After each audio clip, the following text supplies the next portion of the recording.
आज हम एक ऐसी यात्रा पर निकलने जा रहे हैं जो हमारे मन के भीतर छुपे दुख को समझने और उससे मुक्ति पाने का रास्ता दिखाएगी।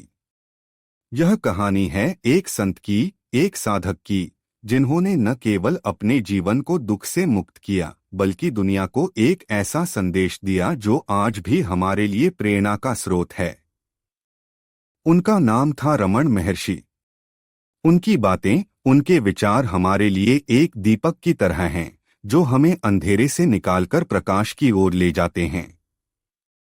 तो चलिए इस कहानी को शुरू करते हैं और जानते हैं कि दुख से मुक्ति का उपाय क्या हो सकता है। सच्चाई की खोज की शुरुआत कहते हैं कि जब मन में कोई सवाल जन्म लेता है तो उसका जवाब भी कहीं न कहीं से हमारे सामने आ ही जाता है। एक साधारण से गांव में रहने वाला युवा एक दिन अपने भीतर एक अजीब सी हलचल महसूस करने लगा। उसके मन में सवाल उठने लगे, यह जीवन क्या है? यह शरीर जो मैं देख रहा हूं, यह मन जो सोच रहा है, इसका मोल क्या है? इसका अंत कहाँ है? उसकी आंखों में नींद नहीं थी, लेकिन दिल में एक तूफान सा मचल रहा था। वह समझ नहीं पा रहा था कि यह बेचैनी, यह दुख कहाँ से आ रहा है। फिर उसने एक दिन ठान लिया कि वह इन सवालों का जवाब ढूंढेगा। उसने अपने घर को अलविदा कहा, दुनिया की चमकदमक को पीछे छोड़ा और चल पड़ा एक ऐसी राह पर जहां उसे अपने होने का अर्थ मिल सके। उसने सुना था कि अरुणाचल पर्वत में एक खास शक्ति है, एक अनोखी शांति है। वह वहां पहुंचा और उस पर्वत की गुफाओं में बैठकर अपने मन को टटोलने लगा। उसका कहना था, जब तक मैं यह न जान लूं कि मैं कौन हूं, तब तक मैं रुकूंगा नहीं। दोस्तों, क्या आपने कभी अपने आप से यह सवाल किया है? मैं कौन हूं? यह सवाल सुनने में आसान लगता है, लेकिन इसके जवाब की गहराई में उतरना किसी समुद्र में गोते लगाने जैसा है। उस युवा ने यही किया। वह हर दिन हर पल अपने मन के साथ बैठा और सच्चाई की तलाश में डूब गया। दुख का असली कारण रमण महर्षि, जो अब तक उस युवा से एक संत बन चुके थे, चुपचाप बैठे रहते थे। वह अपनी सांसों को गिनते, अपने विचारों को देखते। उन्हें एक दिन समझ आया कि दुख का जन्म बाहर की दुनिया में नहीं होता। यह न तो किसी की कही बात से पैदा होता है, न किसी घटना से। दुख हमारे अपने मन की उपज है।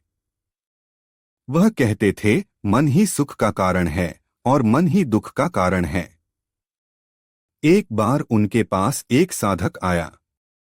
उसने कहा, महाराज, मेरे जीवन में बहुत दुख है। मेरा परिवार मुझे नहीं समझता, मेरे पास धन है फिर भी सुख नहीं है। मुझे क्या करना चाहिए? रमण ने उसकी ओर देखा और हल्के से मुस्कुराते हुए कहा, पहले यह देखो कि यह दुख तुम्हें कहाँ से महसूस हो रहा है। क्या यह तुम्हारा शरीर है जो दुखी है, या तुम्हारा मन जो परेशान है? साधक सोच में पड़ गया। रमण ने आगे कहा, जब तुम यह मानते हो कि तुम यह शरीर हो, यह मन हो, तभी दुख तुम्हें जकड़ लेता है। लेकिन जब तुम यह जान पड़ो कि तुम इनसे परे हो, एक साक्षी हो, तो दुख तुम्हारे पास भी नहीं ठहर सकता। कितनी गहरी बात थी यह। दोस्तों, हमारा दुख तब शुरू होता है जब हम अपने आप को अपनी परेशानियों का हिस्सा बना लेते हैं। हम सोचते हैं, मेरे साथ ही ऐसा क्यों हुआ, मैं ही क्यों दुखी हूं? लेकिन सच तो यह है कि यह मैं का भाव, यह अहंकार ही हमें दुख की गहरी खाई में धकेलता है। रमण कहते थे, इस मैं को छोड़ दो और देखो कि दुख अपने आप गायब हो जाता है। खुद को जानने का रास्ता, आत्मविश्लेषण की कला। रमण महर्षि का सबसे बड़ा संदेश था आत्मविश्लेषण। वह कहते थे, अपने मन को देखो, हर विचार को देखो कि वह कहाँ से उठता है और कहाँ लुप्त हो जाता है। यह आत्मविश्लेषण कोई साधारण काम नहीं था। यह एक ऐसी प्रक्रिया थी जिसमें आपको अपने मन के हर कोने को खंगालना पड़ता था। एक बार उनके पास एक व्यक्ति आया और बोला, मैं रोज ध्यान करता हूँ, लेकिन मेरा मन शांत नहीं होता। विचार बार बार आते हैं, मुझे चैन नहीं मिलता। मैं क्या करूं? रमन ने उससे कहा, विचारों से मत लड़ो। उन्हें आने दो, उन्हें जाने दो। तुम बस यह देखो कि यह विचार किसके लिए आ रहे हैं। यह मैं कौन है जिसके लिए यह सब हो रहा है? उस व्यक्ति ने उनकी सलाह पर अमल किया। वह हर दिन कुछ पल अपने विचारों को देखने लगा। शुरू में उसे लगा कि यह मुश्किल है। विचार आते थे, कभी गुस्से के, कभी चिंता के, कभी पुरानी यादों के। लेकिन रमन ने कहा था, इनसे मत उलझो, बस देखो। धीरे धीरे उसने महसूस किया कि जब वह विचारों को बस देखता है, बिना उनमें डूबे, तो वे उस पर अपनी पकड़ खोने लगते हैं। बाद में वह रमन के पास लौटा और बोला, महाराज, मुझे एक अनोखी शांति मिली है। विचार अब भी आते हैं, लेकिन वे मुझे परेशान नहीं करते। मैं उन्हें देखता हूं और मुस्कुरा देता हूं। रमन ने हल्की सी मुस्कान के साथ कहा, यही तो आत्मविश्लेषण की ताकत है। जब तुम विचारों के पीछे नहीं भागते, जब तुम उन्हें अपने ऊपर हावी नहीं होने देते, तो दुख तुम्हें छू भी नहीं सकता। दोस्तों, यह आत्मविश्लेषण क्या है? यह एक ऐसा तरीका है जिसमें हम अपने मन को एक दर्पण की तरह देखते हैं। हम हर विचार को टटोलते हैं और पूछते हैं, यह कहाँ से आया? यह किसके लिए है? और इस सवाल का जवाब ढूंढते ढूंढते हम अपने असली स्वरूप तक पहुंच जाते हैं। रमन कहते थे, यह मैं जो तुम्हें हर पल महसूस होता है, यह तुम्हारा शरीर नहीं है, यह तुम्हारा मन नहीं है। यह कुछ और है जो इन सबसे परे है। एक बार एक साधक ने उनसे पूछा, महाराज, यह आत्मविश्लेषण इतना मुश्किल क्यों लगता है? रमन ने जवाब दिया, क्योंकि तुम अपने मन के साथ इतने जुड़ गए हो कि उसे छोड़ना तुम्हें डराता है। लेकिन जब तुम हिम्मत करके इस राह पर चल पड़ते हो, तो हर कदम तुम्हें हल्का करता है। दोस्तों, यह कितना सुंदर सच है। हम अपने विचारों को इतना सच मान लेते हैं कि वे हमारे मालिक बन जाते हैं।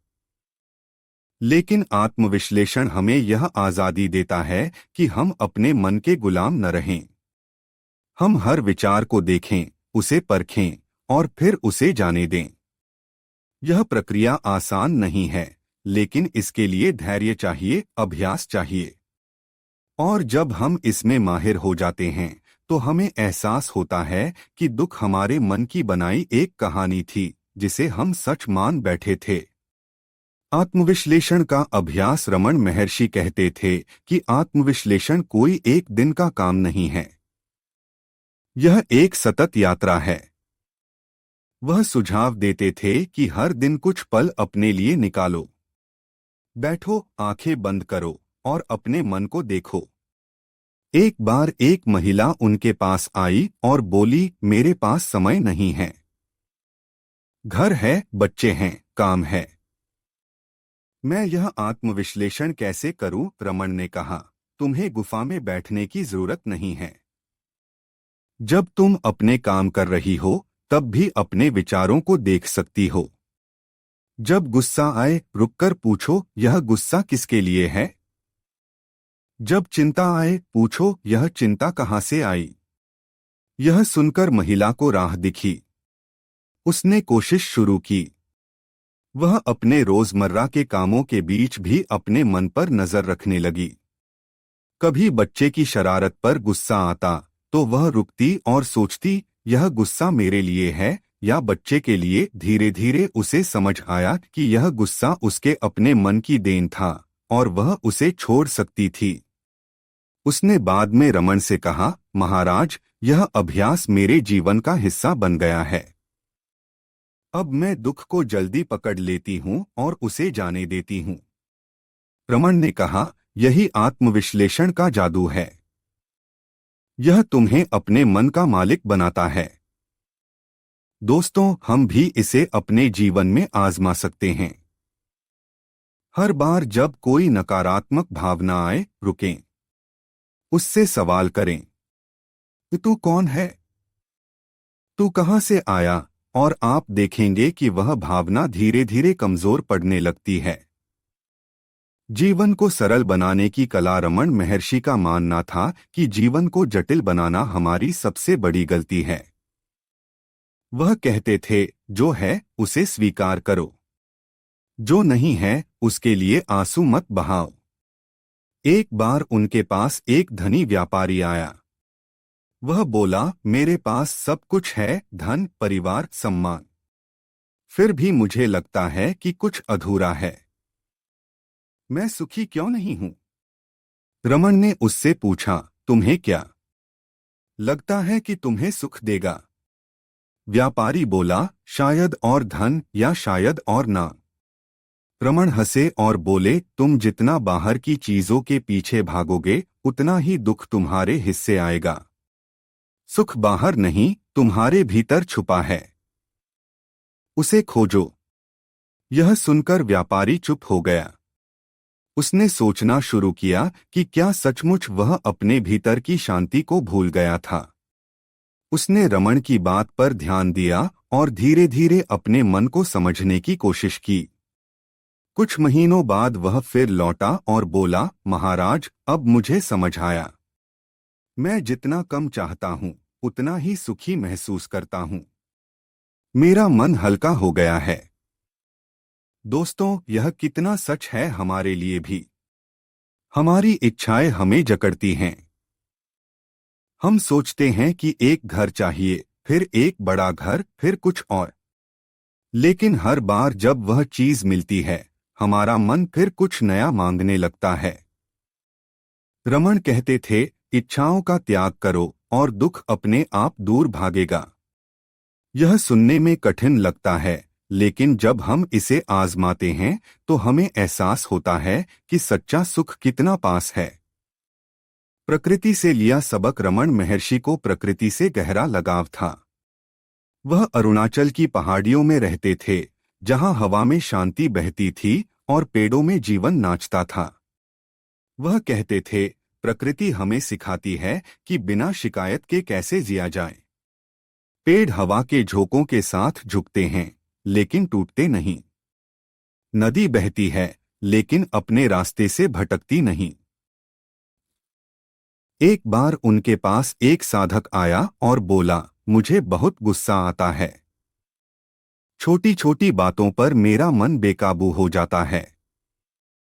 मैं इसे कैसे रोकूं? रमन उसे पास की नदी के किनारे ले गए और बोले, देखो, यह पानी कितना शांत दिखता है, लेकिन इसके नीचे कितनी तेज धाराएं चल रही हैं। फिर भी यह अपना रास्ता नहीं छोड़ता। तुम भी ऐसे ही बनो। गुस्सा आए, उसे आने दो, लेकिन उसे अपने ऊपर हावी मत होने दो। यह सुनकर साधक को एक नया नजरिया मिला। उसने महसूस किया कि गुस्सा, दुख या चिंता, यह सब मन की लहरें हैं। अगर हम उन्हें शांत होने दें, अगर हम उन्हें अपने ऊपर सवार न होने दें, तो वे हमें डुबो नहीं सकती। उसने रमन की बात को अपने जीवन में उतारा और धीरे धीरे उसे अपने गुस्से पर काबू मिलने लगा। मुक्ति का अंतिम संदेश। रमन महर्षि का जीवन अपने आप में एक संदेश था, दुख से मुक्ति संभव है। वह कहते थे, अंधेरे से डरने की बजाय अपने भीतर का प्रकाश जलाओ। उनके पास लोग अपने दुख लेकर आते थे, अपनी परेशानियां लेकर आते थे, और वह हर बार एक ही बात कहते थे, अपने आप को जानो। एक बार एक माँ उनके पास आई। वह रो रही थी। उसने कहा, मेरा बेटा बहुत बीमार है। मैं उसे खोना नहीं चाहती। मेरे दुख का अंत कैसे हो? रमन ने उसकी आंखों में देखा और धीरे से कहा, तुम्हारा दुख इसलिए है क्योंकि तुम सोचती हो कि वह तुम्हारा है। लेकिन सच यह है कि यह सब क्षणिक है। उसे प्यार करो, उसकी देखभाल करो, लेकिन उससे बंधो मत। यह सुनकर माँ को थोड़ा सुकून मिला। उसने समझा कि उसका दुख उसकी आसक्ति से जन्मा था।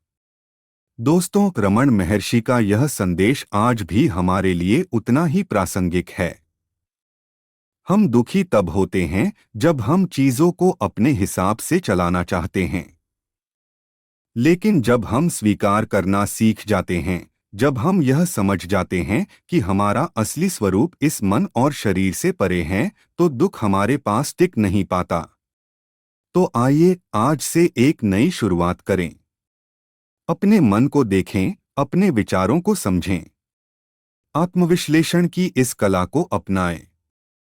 हर बार जब दुख आए, उससे पूछें, तू कहाँ से आया? तू किसके लिए आया? और धीरे धीरे आपको जवाब मिलेगा। वह जवाब आपको शांति देगा, वह जवाब आपको मुक्ति देगा। रमण महर्षि कहते थे, सच्चा सुख वही है जो कभी खत्म न हो, और वह सुख तुम्हारे भीतर है। तो दोस्तों, इस कहानी को यहाँ खत्म करते हैं, लेकिन इस संदेश को अपने जीवन में अपनाएं। दुख से मुक्ति का उपाय है खुद को जानना, खुद को पहचानना। जब हम अपने असली स्वरूप को समझ लेते हैं, तो दुख की कोई जगह नहीं रहती। तो दोस्तों, यह था आज का वीडियो। अगर आपको यह जानकारी पसंद आई हो तो वीडियो को लाइक और शेयर जरूर करें। और हाँ, चैनल को सब्सक्राइब करना न भूलें। अगले वीडियो तक के लिए नमस्ते।